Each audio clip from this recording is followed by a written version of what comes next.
Hi, I'm David. And I'm Gail, and it is September 21st, 2025, the first day of our MCT walk. Yes, that's the Michinoku Coastal Trail, as you can see by the sign down below.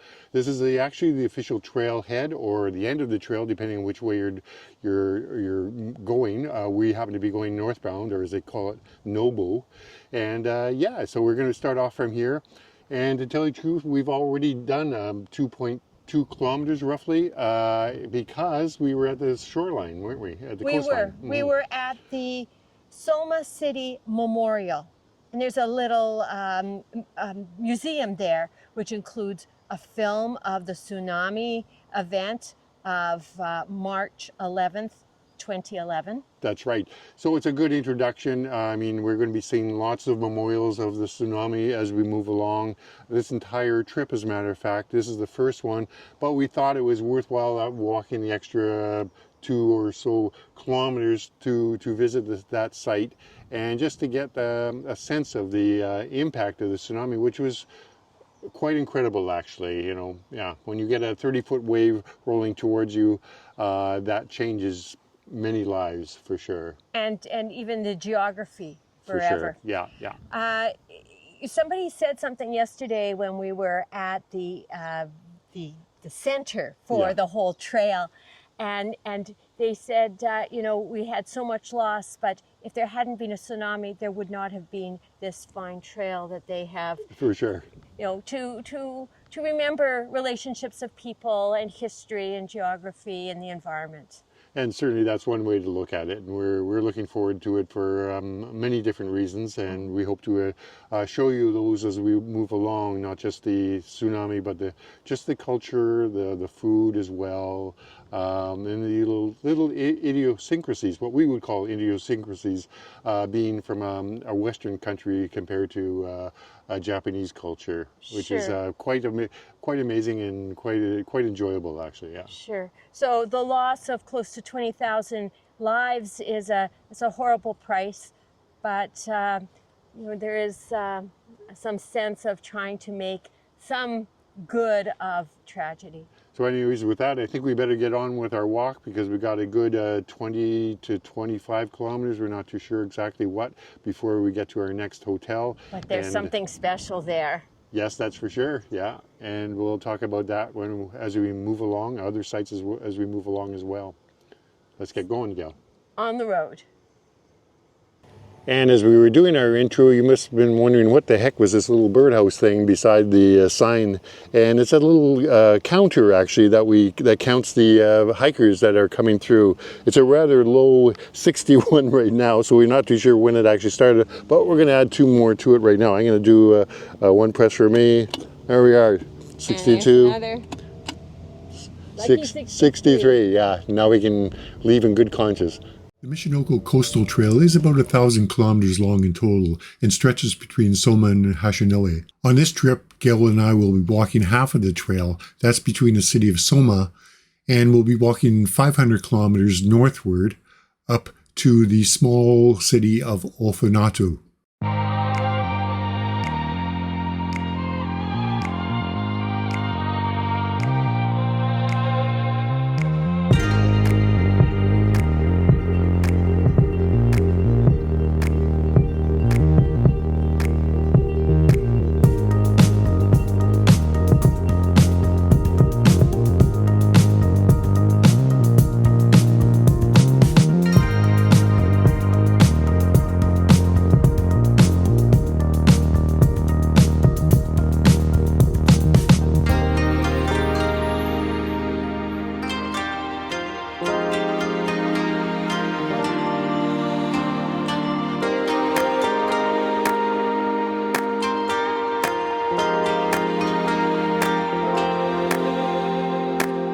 This is a pleasant, if windy, stretch.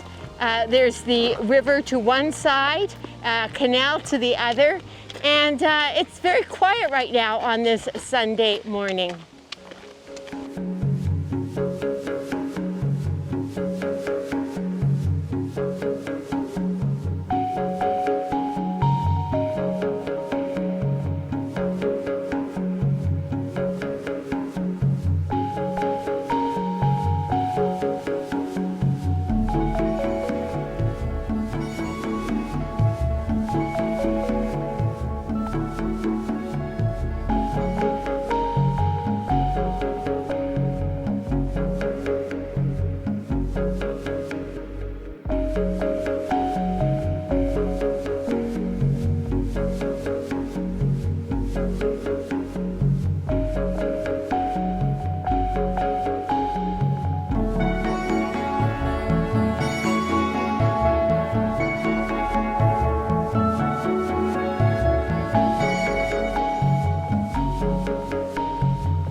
This is a famous ginkgo tree that's approximately 240 years old. It's associated with a legend that a warrior flung down his riding crop and it stuck the ground upside down, and from it grew this huge tree.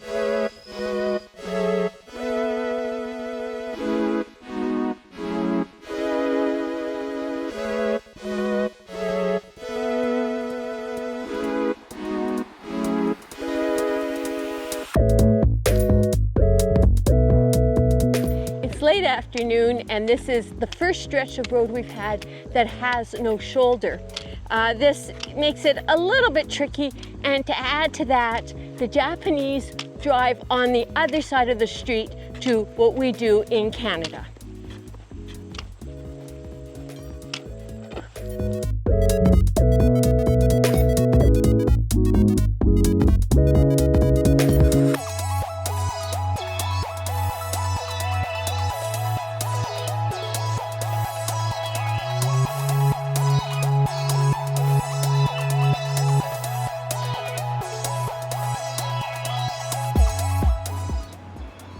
Well, this corner is the terminus of today's walk.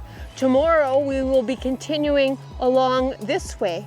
However, David and I are spending the night in Shinchi town, which is about 2 kilometers that away. So there's still no rest for us, another 2K, but we look forward to the R&R once we get to that destination.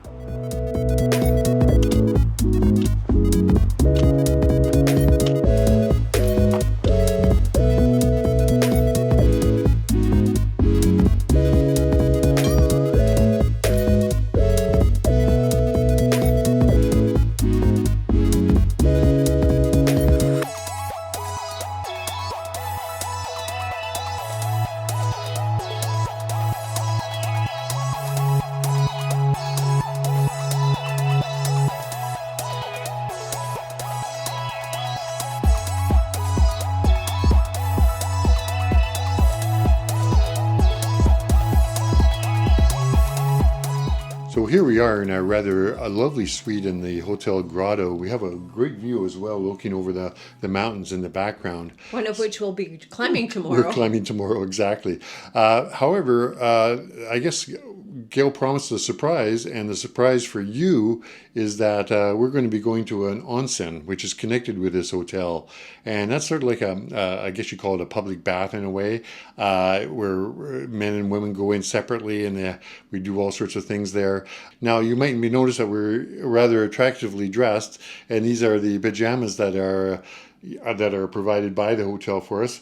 But the neat thing is that we're going to put on our slippers that are provided and just head down through the hotel in our pajamas, and we'll go into do our public bath, and then after that we'll jump back into our pajamas and sit down barefooted in the dining room to have our meal there. So I think it's time to have a little bit of fun in some water, Gil. Yes, let's have a splash. So we're back from our little onsen adventure. All onsens, basically, follows the same process. A couple of points to bear in mind when you want to do an onsen is that, first of all, that you're going to be naked, and you're not wearing any clothes, no bathing suits or anything when you go into an onsen. And the women are divided in from the men. They both have their own facilities, usually pretty much identical. In some cases, depending on if it's a small onsen, they'll just have one facility, and then they'll have men's hours and women's hours.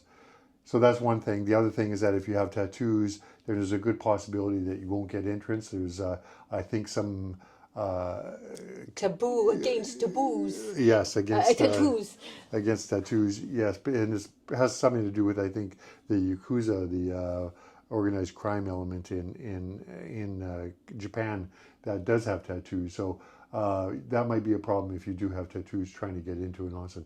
But other than that, as I said, the process is very similar. You first of all enter the onsen. You go to your lockers. You have lockers, and you store all of your clothes there.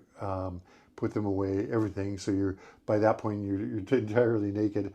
Then you go into an area where you have a bath. It's almost like little cubicles, and each person has their taps with lovely hot water and a spray mechanism like a shower head. Yeah. But you sit down. So first of all, you spray your seat on little stools. Stools, yeah. Right. So you kind of spray it, sit down, and then you wash yourself.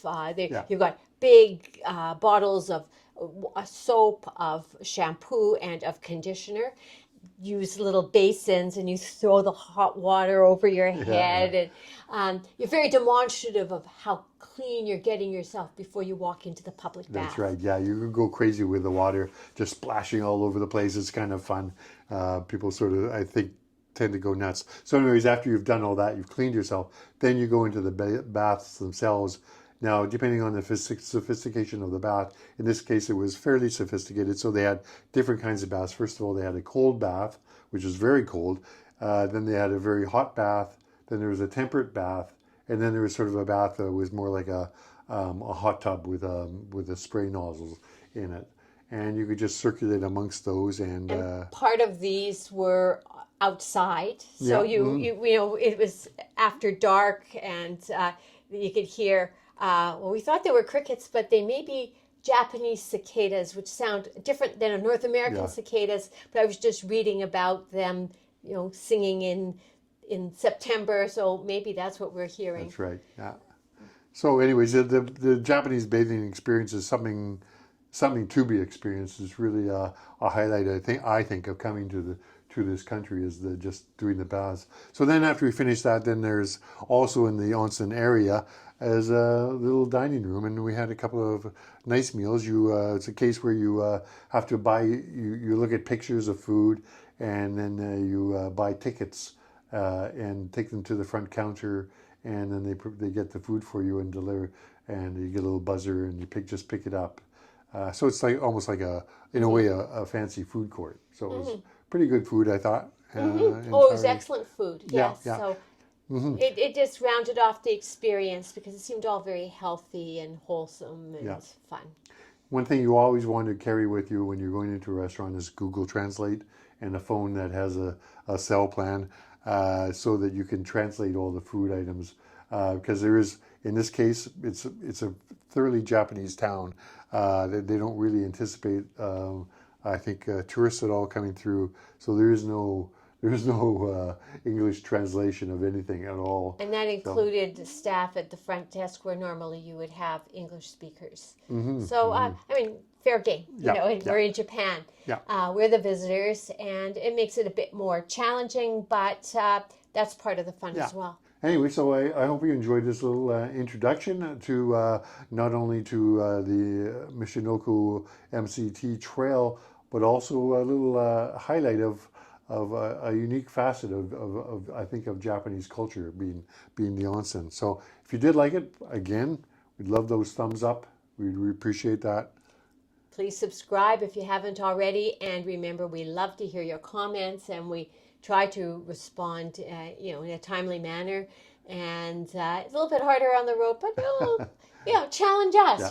For sure. We'd love to hear what you have to say and what your experiences have been. So, and we'll talk again tomorrow as we climb a mountain tomorrow. Yes. Actually, yeah. Oh boy. Okay. See you then. Bye bye.